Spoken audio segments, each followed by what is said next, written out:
wabarakatuh. Selamat siang. Kami dari kelompok 7 mata kuliah Pertanian Modern dan Agroindustri E2.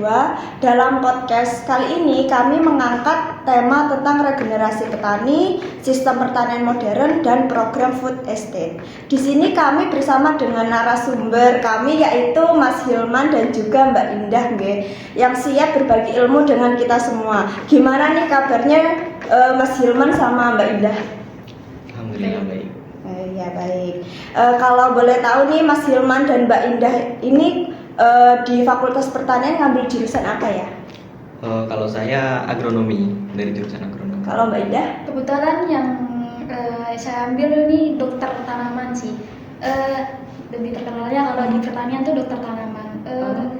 Program studinya proteksi tanaman. Oh gitu ya. Jadi lebih fokusnya itu ke apa kalau proteksi tanaman itu lebih fokusnya ke bagian hama dan penyakit tanamannya. Oh gitu, baik. Baik, langsung saja ya kita ke inti dari podcast kali ini. Nah, saya mau tanya nih sama Mas Hilman juga Mbak Indah mengenai sudut dari Mas dan Mbaknya ini tentang regenerasi petani itu apa sih? Monggo salah satu yang duluan. Saya dulu ya. Nggih, monggo. Oh ya, jadi kalau menurut saya itu regenerasi petani ini jadi salah satu permasalahan yang banyak dialami di generasi muda.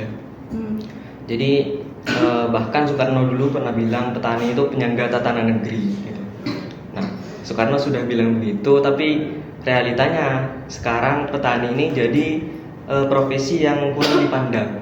Jadi ketika kita melihat petani itu bayangan yang ada di pikiran kita itu hanya orang yang bekerja di sawah, hanya sebatas itu. Padahal sejatinya pertanian itu lebih daripada itu. Jadi bagaimana kita menyadarkan generasi muda ini untuk bahwasanya pertanian ini bukan hanya sesempit yang dipikirkan masyarakat seperti itu. Baik, ya. Jadi lebih regenerasi petani itu ke arah bagaimana petani ini bisa berkelanjutan gitu ya. Nggak hanya dari petani tuanya, tapi bagaimana peran dari petani mudanya ini. Ya, betul sekali. Ya. Monggo. Kalau dari saya pribadi tentang regenerasi petani, namanya juga regenerasi. Berarti itu perpindahan dari petani yang tua ke muda. Terus saya mau menambahi dari si Mas Hilman tadi, kayak semisal ketidaktertarikannya, kenapa sih ketidaktertarikannya petani milenial terkhususnya terhadap pertanian sendiri. For the example, walaupun saya di pertanian, saya juga cenderung kurang suka gitu untuk berbaur di langsung pertaniannya. Karena kenapa?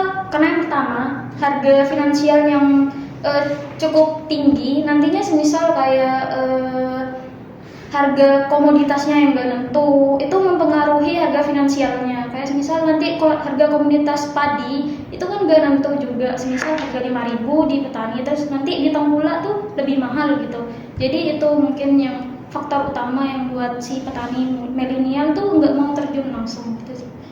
Begitu ya. Oke, baik.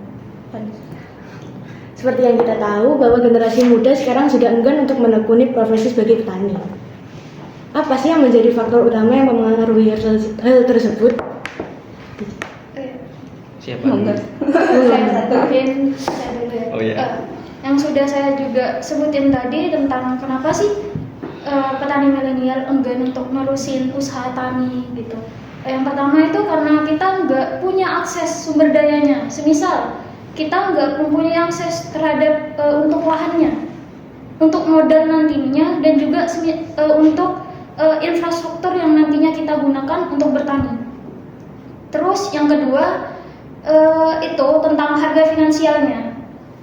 Kita itu harga finansialnya nggak nentu. Terus nantinya juga dipengaruhi iklim, bisa juga mempengaruhi harga penjualannya. Terus market pasarnya.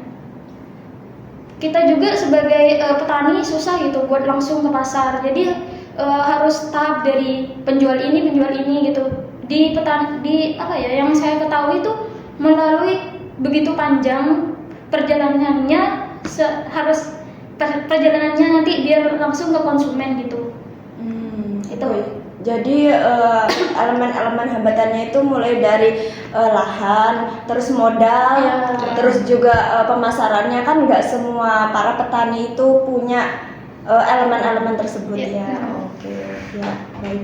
Dari Mas Hilman Iya, mungkin menambahkan. saya ingin menambahkan ya mungkin Ya. di samping dari yang disebutkan Mbak Indah tadi, masalah utama yang jadi pertimbangan generasi muda untuk menjadi petani ini adalah modal. Karena memang pertanian di Indonesia ini sebenarnya banyak yang terfragmentasi. Jadi pertanian yang awalnya itu luas, beberapa hektar, itu turun temurun akan terbagi gitu. Jadi satu kepala keluarga itu hanya memiliki lahan yang sempit, sehingga mereka kesulitan dalam mencari modal gitu untuk mengelola pertaniannya sendiri gitu. Di samping memang adanya permasalahan harga pupuk yang kian tinggi, juga keterbatasan lahan dan lain sebagainya.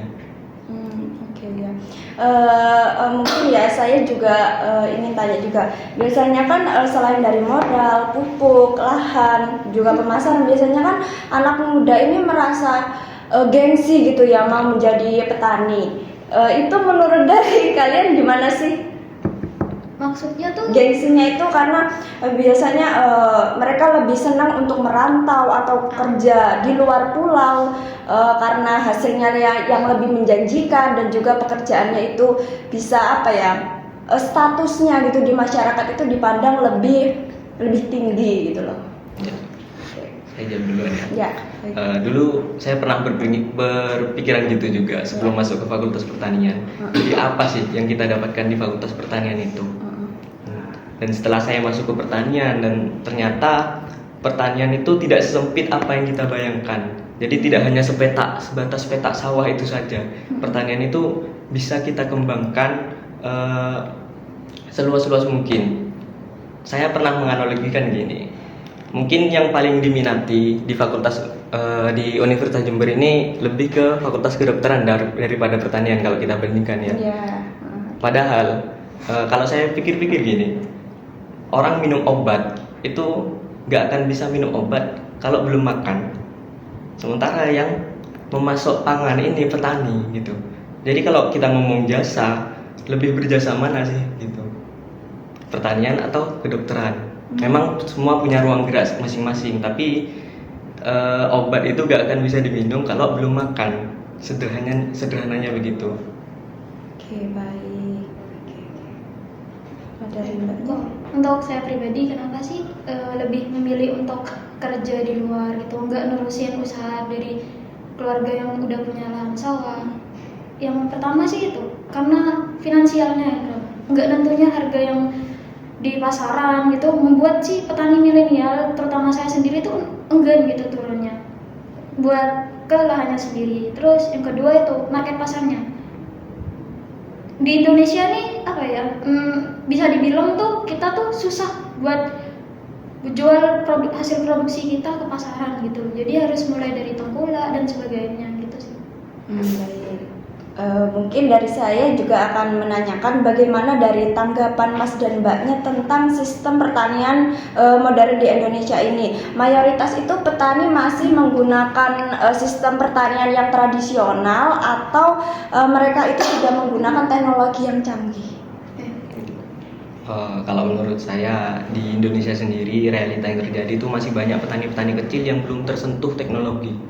Itu makanya kita ini memiliki lahan yang lebih luas daripada negara tetangga seperti Vietnam dan Thailand, tapi kita impor beras. Nah ini kan jadi dilema gitu. Kita punya lahan yang luas tapi kita masih impor beras. Kenapa? Karena kalahnya teknologi di bidang pertanian. Teknologi itu masih belum menyentuh petani-petani kecil. Akibatnya meskipun luas lahan kita banyak tapi produksinya itu sedikit dan kalah dengan negara tetangga. Itu jadi perlu penyuluhan yang lebih masif kepada petani itu untuk bagaimana memanfaatkan teknologi agar pertanian ini tidak hanya fokus ke produksi saja tapi bisa berkelanjutan serta efektif dan efisien. Itu yang paling penting. Oke, baik. Tapi mungkin teknologi ini masih bisa gitu ya dijangkau atau digunakan bagi mereka yang petani muda. Nah terus untuk petani tuanya ini gimana? Apalagi petani tua itu kebanyakan, mohon maaf ya, gagap teknologi itu sendiri. Untuk petani yang lebih tua tuh biasanya saya sendiri pribadi karena udah cukup banyak turun lapannya. Jadi kayak kalau saya benar yang kata Hilman tadi, memberikan penyuluhan terutama cara penggunaan teknologinya. Walaupun mereka gaptek gitu, gap teknologi, tapi apa ya, secara pelan-pelan gitu memberitahu gitu cara pakainya gimana. Jadi kita bimbingnya tuh sampai mereka tahu, jangan dibiarin langsung gitu.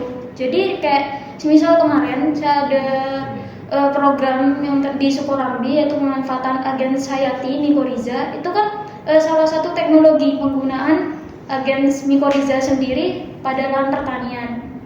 Nah, itu kebanyakan para audiensnya tuh dari kalangan petani tua. Nah, di keberlanjutannya ini, jadi ada salah satu mahasiswa setiap 1 minggu sekali gitu menyambangi gitu, biar enggak cuman di situ aja gitu penerapan teknologinya.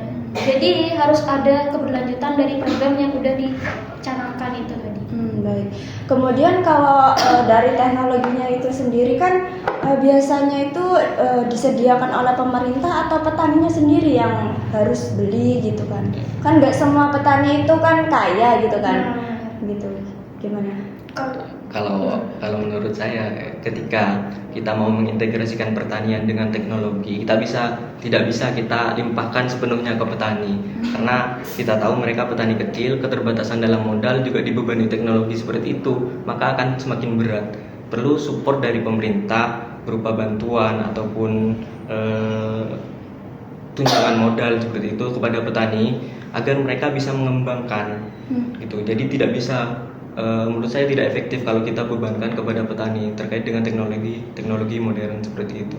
Baik. Itu tadi Mbaknya itu mahasiswa itu melakukan apa ya Mbak yang Itu pengembangan agen pengendali hayati. Oh, itu dilakukan secara rutin atau gimana? Itu tiap minggu gitu. Biasanya ada, itu penelitian dosen sebenarnya sih, tapi udah sebagai penelitian tiap minggu gitu. Jadi nggak cuman berhenti di situ aja gitu.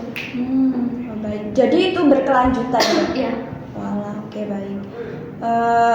Izin menambahin tadi yang terkait teknologi sendiri. Kalau di desa saya sendiri, Jenggawa terkhususnya, teknologi itu udah diadakan sebenarnya. Udah ada di desa saya sendiri terkait penerapan teknologi, misal penanaman dengan menggunakan robot itu sebenarnya udah ada, tanam langsung gitu. Jadi nggak pakai manusia, ada alatnya sendiri udah. Itu. Tapi ada masalahnya. Itu biasanya didistribusikan kepada kelompok-kelompok tani. Itu di setiap desa pun pasti ada namanya pengadaan teknologi buat pertaniannya. Itu memang mesti ada di kelompok taninya. Itu akan tetapi mesti adanya ketidaktergunaannya teknologinya sendiri.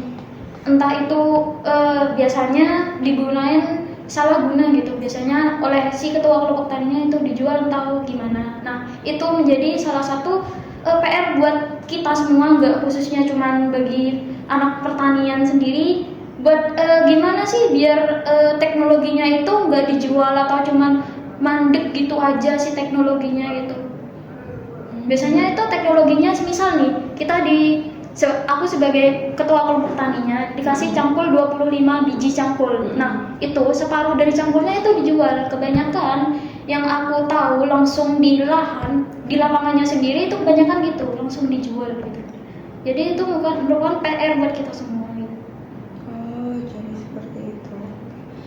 Terus kalau misalkan memakai teknologi, nah itu ada semacam kayak pendampingan gitu nggak, gimana ini nanti cara-caranya gitu kan, ada nggak semacam itu? Kalau sejauh ini yang saya ketahui juga di desa saya sendiri juga udah ada PPL gitu, PPL-nya buat nanti dampingin penggunaan teknologinya gitu sih.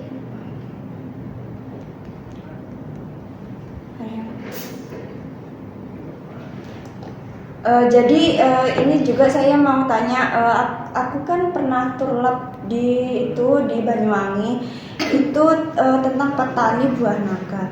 Nah, mereka ini yang aku tanyain lebih memilih menjadi petani buah naga daripada petani beras itu karena hasilnya lebih menjanjikan ya. Apalagi mereka juga berpikir bahwa dengan menjadi petani buah naga nantinya mereka bisa membeli beras. Maksudnya itu kalau mereka jadi petani beras tapi itu pupuknya mahal dan mereka harus jadi masuk ke kelompok petani dulu ketika mendapatkan pupuk subsidi gitu kan.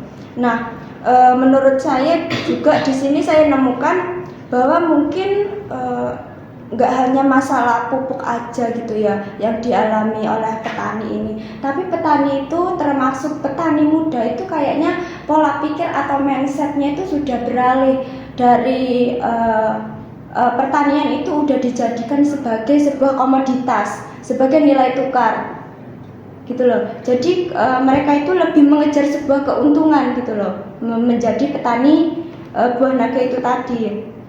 Nah, menurut tanggapan dari Mbak dan Masnya ini gimana sih? Apakah memang benar petani itu sekarang itu lebih cenderung ke pola pikirnya itu ke mencari keuntungan ke pertanian menjadi komoditas daripada nilai gunanya gitu loh, karena beralih itu tadi?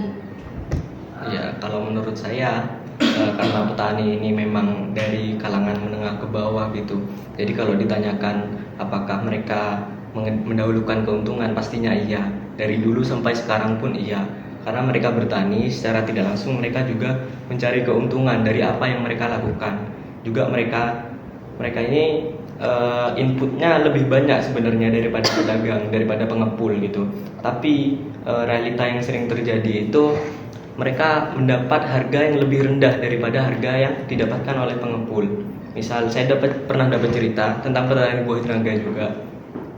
Di Banyuwangi itu komunitas buah naga itu pernah panen raya dan harganya itu anjlok. Jadi per kilo itu bisa sebesar 5.000, hanya sebesar 5.000. Sementara ketika buah naga ini sudah sampai ke tangan konsumen, itu harganya melonjak. Apalagi yang di supermarket itu harganya satu buahnya bisa sampai 28.000. Dan itu kan terlalu jauh, margin harganya itu terlalu jauh. Dan yang diuntungkan di situ pihak penjualnya. Dari konsumen dirugikan karena harga yang mahal, dari petani juga dirugikan karena harga yang terlalu rendah. Seperti itu. Jadi pasti setiap petani ini maunya ya dapat untung. Lumrahnya, normalnya manusia ya seperti itu. Monggo dari Mbaknya ada yang menambahkan? Oh, sama sih sependapat sama Hilman tadi. Kalau dikata ambil untung, emang iya, kebanyakan ambil untung. Tapi alhamdulillah dong kalau gitu. Tapi juga kan bumi kita ini kan bumi pertiwi Indonesia kan juga banyak beraneka ragam gitu. Jadi it's okay aja sih walaupun cuma nanam si buah naga, tapi harus diseimbangi juga sih antara buah naga dan produksi pangan lainnya. Berarti dari Mas dan Mbak ini oke lah, itu lumrah karena petani memang ingin mendapatkan keuntungan. Tapi kan di sisi lain bahan pangan pokok atau beras itu kan cenderung akan berkurang ketika dia lebih mengutamakan menjadi petani buah naga itu tadi untuk mengejar keuntungan, sehingga mereka itu kayak harus membeli beras gitu kan, tapi mereka kayak nggak memproduksi sendiri gitu loh. Jadi menurut Mas dan Mbaknya ini gimana sih dari tanggapan kalian itu kalau misalkan para petani itu beralih dari petani yang awalnya itu petani padi menjadi petani buah atau petani hortikultura atau yang lain, karena mereka beralasan ya karena ini dengan saya bertani selain petani padi ya saya mendapatkan hasil yang banyak, hasil yang maksimal gitu, keuntungan saya banyak. Nah itu kan dampaknya ke itu tadi, ke ketersediaan pangan yang berkurang termasuk beras itu tadi. Oh, jadi inti pertanyaannya berarti itu gimana sih kalau misal para petani itu yang awalnya petani padi terus beralih ke buah naga? Kalau pendapat saya pribadi itu pasti sih bakalan berpengaruh sama ketahanan pangan kita sendiri. Jadi kalau secara dipikir juga itu merugikan buat kita sendiri. Tapi kalau di satu sisi kita melihat keuntungan, pasti semua orang mau yang namanya untung. Jadi kalau dipikir-pikir juga ya harus seimbang juga antara kebutuhan pangan sama buah naganya itu sendiri sih.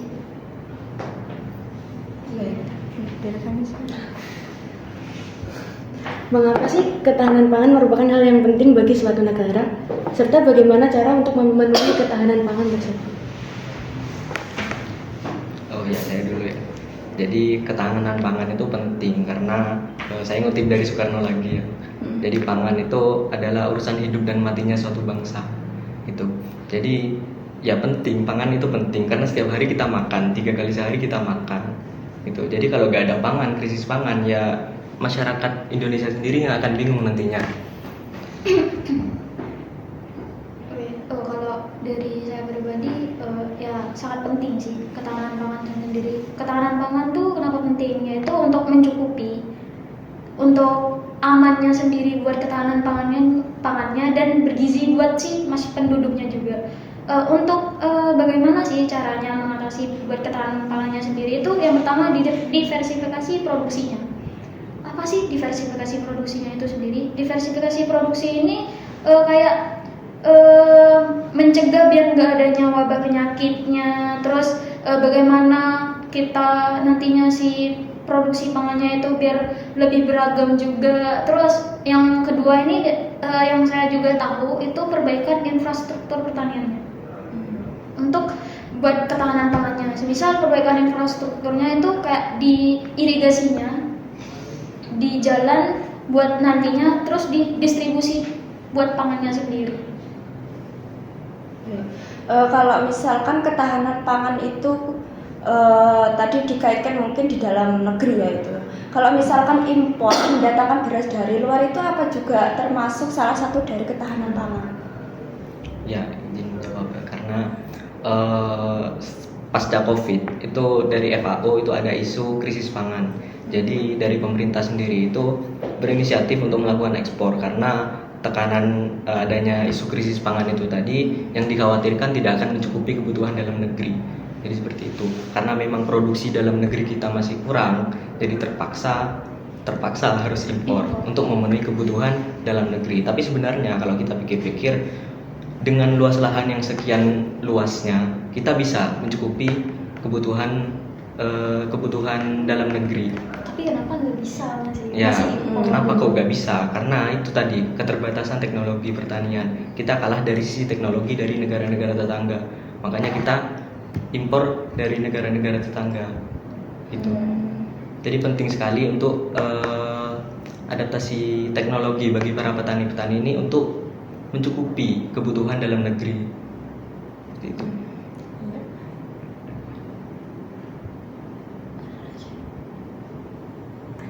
Kalau misalkan itu ya, kalau kita kaitkan dengan teknologi, tapi mungkin kalau saya yang tahu di lapangan itu ya, mereka itu kenapa sih nggak mau memproduksi pertanian padi itu mungkin masalahnya karena pupuk. Nah itu kan bahkan mereka sampai berkonflik gara-gara sebuah pupuk. Apakah memang ini menurut Mbak dan Masnya ini nggak semata-mata dari teknologi, tapi juga ada campur tangan dari pemerintah itu sendiri gitu loh, menekan pupuk ini tadi. Terus impor bisa datang ke sini, bisa dikonsumsi, bahkan kan impor itu kan bersaing dengan lokal kan. Beras impor ini juga lebih murah gitu loh daripada beras lokal. Nah ini menurut Mas dan Mbaknya apakah ini juga strategi dari pemerintah juga, nggak hanya dari teknologinya aja gitu? Kalau yang saya ketahui tentang pupuknya, sejauh kemarin adanya wacana juga dari Pak Jokowi tentang food estate-nya juga kan. Ya. Nah, dari zaman food estate udah ada nih. Sebenarnya food estate kan udah dari tahun 70-an kan, tapi baru digembor-gemborin lagi di tahun ini 2020 sampai 2024. Nah, pada tahun ini juga yang namanya distribusi pupuk itu udah mulai langka. Nah, kenapa? Ya gak ngerti juga, mungkin karena adanya food estate ini mungkin ada di belakang tentang penimbunan pupuk kayak gitu sih, mungkin di balik layar adanya food estate. Dari Mas ada yang ditambahkan? Iya, mungkin saya jawab dari sisi agronomis ya, karena penggunaan pupuk anorganik ini sebenarnya mungkin dari sisi produksi mereka bisa menjamin, pupuk anorganik itu bisa menjamin, tapi dari sisi keberlanjutan ini yang jadi masalah. Makanya itu jadi faktor yang menyebabkan kegagalan di tahun 70-an itu tadi, karena banyaknya sedimentasi pupuk anorganik, jadi akhirnya tanah itu rusak dan berdampak sampai sekarang gitu. Makanya petani kita ini banyak yang ketergantungan pupuk anorganik, pupuk kimia gitu. Jadi mereka tidak bisa lepas, setiap mereka menanam padi mereka harus beli pupuk gitu. Nggak bisa kalau nggak disuplai pupuk, karena padinya nggak akan tumbuh. Udah ke doktrin juga sih. Iya, kalau nggak pakai pupuk nggak bakalan tumbuh sih Iya. tanaman gue gitu. Jadi itu yang jadi masalah juga, ketergantungan petani terhadap pupuk anorganik itu jadi masalah. Karena sebenarnya sebelum kebijakan revolusi hijau itu, pupuk itu kita masih organik itu, dan itu kita bisa mencukupi kebutuhan tanpa anorganik gitu. Karena memang kondisi tanah sekarang ini sudah terlampau rusak, jadi susah sih. iya perlu disuplai pupuk anorganik. Tapi dari mungkin entah itu dari Fakultas Pertanian atau apa, ada nggak kayak pendampingan di masyarakat yang kayak menghimbau atau mendampingi petani untuk menggunakan pupuk organik itu kan, mereka nggak harus tergantung dengan pupuk anorganik itu tadi. Kebetulan yang kemarin ini udah sempat magang di bagian pertanian organik. Nah, untuk pembimbingannya sendiri udah ada. Terus sampai sekarang masih berlanjut di Desa Sumber Jambe khususnya sih, di Rawasarinya sendiri. Di sana udah kita, terutama Fakultas Pertanian udah bermitra sama orang Sumber Jambe. Jadi kita mengadakan pupuk organik gitu. Nantinya buat digunain enggak pupuk organik doang sih, adanya juga pestisida nabati. Pupuk organiknya tuh dari daun-daunan, pestisida nabatinya juga. Ini digunain nanti buat nanam tanaman padi. Khususnya di Sumber Jambe tuh padi. Udah ada pembimbingan. Oh, sampai sekarang? Sampai sekarang berlanjut. itu berlanjut terus kok. Itu udah dinamain program magang gitu juga. Setelah magang itu tetap berlanjut? Tetap ada. Nanti itu berlanjut sampai terus sih. Soalnya udah ada pelakat juga kalau bermitra sama Fakultas Pertanian. Jadi harus bermitra dengan komunitas pertanian dulu? Iya. Enggak juga sih. Tapi harus ada mitra biar nanti keberlanjutannya ada gitu. Oh iya, baik. Mau tanya lagi ya, menurut Mas dan Mbaknya ini regenerasi petani, sistem pertanian modern, terus juga ketahanan pangan itu tadi, apakah berhubungan satu sama lain atau terjadi siklus dari ketiganya? Regenerasi pertanian modern sama Ya, sistem. ketahanan pangan, sistem pertanian modern itu menurutku berhubungan semua sih. Jadi satu kesatuan yang utuh. Entah nanti regenerasi petani, terus sistem pertanian modern, regenerasi petani yang ke muda, yang dari tua ke muda, itu bakalan kita kenal nanti sistem pertanian modern. Entah itu penggunaan hidroponik atau penggunaan IoT, sensor atau sebagainya juga. Terus nanti di lumbung pangan, ketahanan pangannya dari hasil semua yang tadi itu kan nanti kita produksi terus ditaruh di buat ketahanan pangannya, lumbung pangan buat food estate nantinya. Jadi itu semua berkesinambungan menurut saya pribadi. Iya, kalau dari Masnya? Ya, kalau menurut saya dari ketiga pertanyaan itu memang sangat berhubungan, karena dari regenerasi petani, kaum muda ini tidak akan tertarik ke dunia pertanian kalau pertanian hanya seperti itu saja. Jadi gak ada modernisasi di dunia pertanian, kaum muda gak akan tertarik.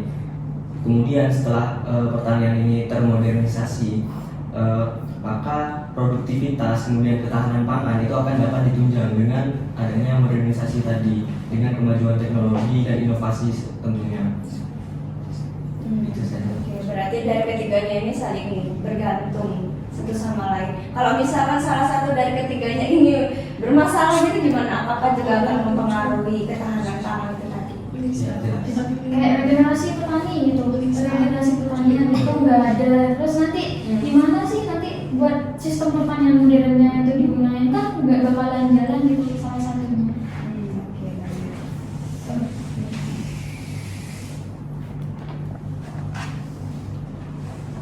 Apa lagi ya? Itu biasanya.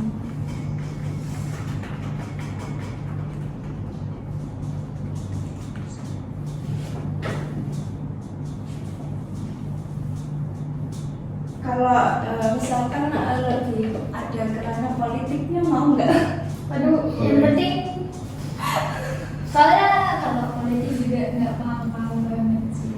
Boleh. Mungkin ini tentang beras impor ya yang didatangkan oleh pemerintah ini untuk ketahanan pangan di Indonesia itu. Jadi kalau menurut saya sih beras impor ini didatangkan bukan hanya semata-mata untuk ketahanan pangan itu sendiri, tapi mungkin ada maksud gitu ya. Jadi kapitalis lah istilahnya. Jadi apa ya? Lebih ke kuantitasnya daripada kualitasnya itu tadi. Apakah menurut Mas dan Mbaknya ini taktik atau strategi dari pemerintah melakukan beras impor itu tadi akan semakin mendominasi atau akan terjadi apa ya, sebuah ketergantungan gitu loh di masyarakat untuk mengkonsumsi beras impor, dan mereka nantinya semakin nggak mau, atau para petani lokal ini nggak mau menanam padi lagi karena ya bersaing. Karena bersaing itu tadi mereka juga akan mengalami kerugian gitu loh. Kalau dikata politik itu menurut saya pribadi itu emang udah politik banget sih. Soalnya kan kayak gini, harga dibuat beras produk lokal aja tuh lebih mahal gitu dari beras produk impor. Kan gimana ya, kalau impor kan sejatinya kena biaya cukai, dengan yang lokal tuh enggak. Kenapa masih bisa lebih murah yang impor daripada produk lokal? Nah itu yang buat statement kita sendiri sebagai orang Indonesia menggunakan si produk impor itu karena yang pertama lebih murah. Kalau dikata udah bergantung atau enggaknya, secara enggak nyata kita emang udah bergantung banget sama produk lokal. Yang pertama karena kita itu murah, itu sih kalau menurut saya pribadi itu udah politik. Iya, karena kalau murah semua kalangan atau semua kelas itu bisa menjangkau nggak sih? Iya benar. Iya. Jadi itu kan juga termasuk strategi juga sih.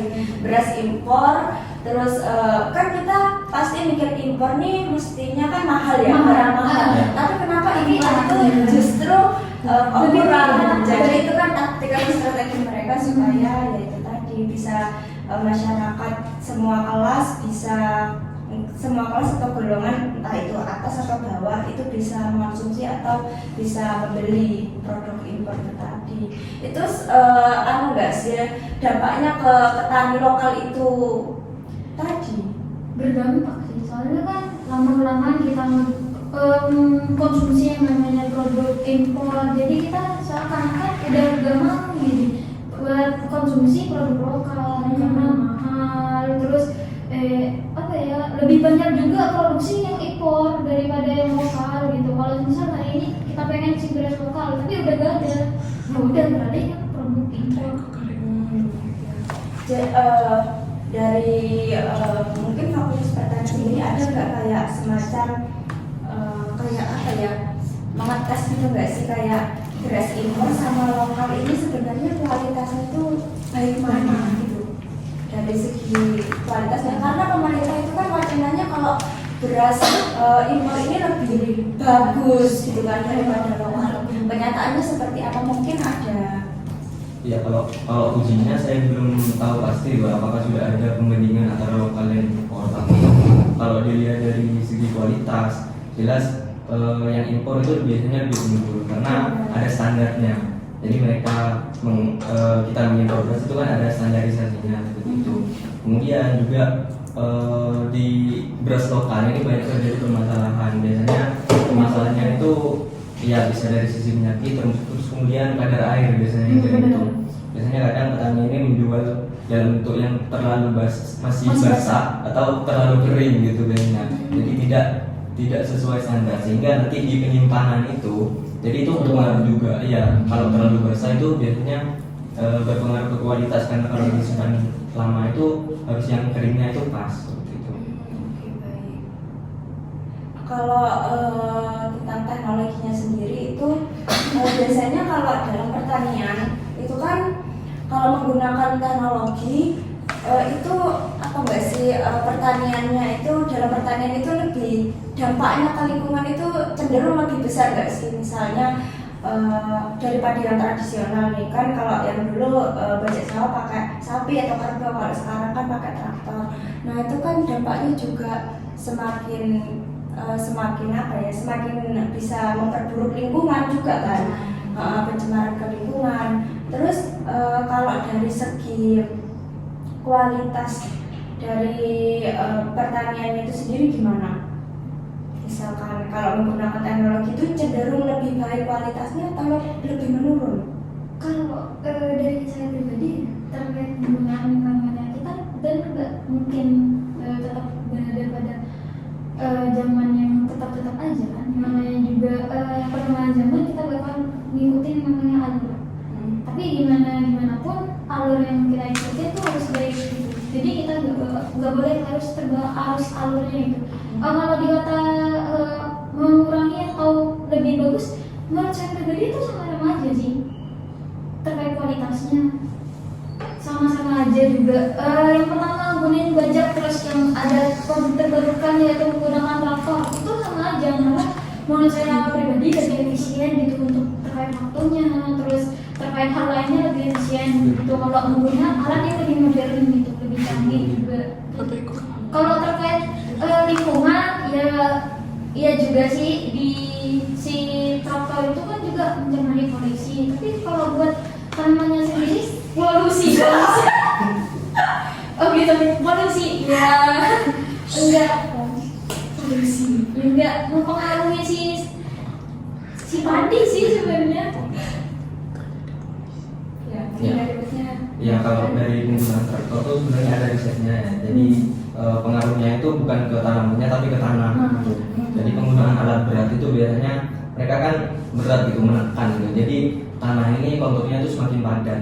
Jadi kalau semakin padat itu otomatis mikroorganisme di dalam itu tidak dapat melangsungkan kehidupannya. Padahal tanah yang baik itu kan tanah yang mengandung bahan organik, termasuk organisme di dalamnya. Jadi kalau kita terus-terusan pakai alat berat, traktor dan lain sebagainya itu bisa mempengaruhi.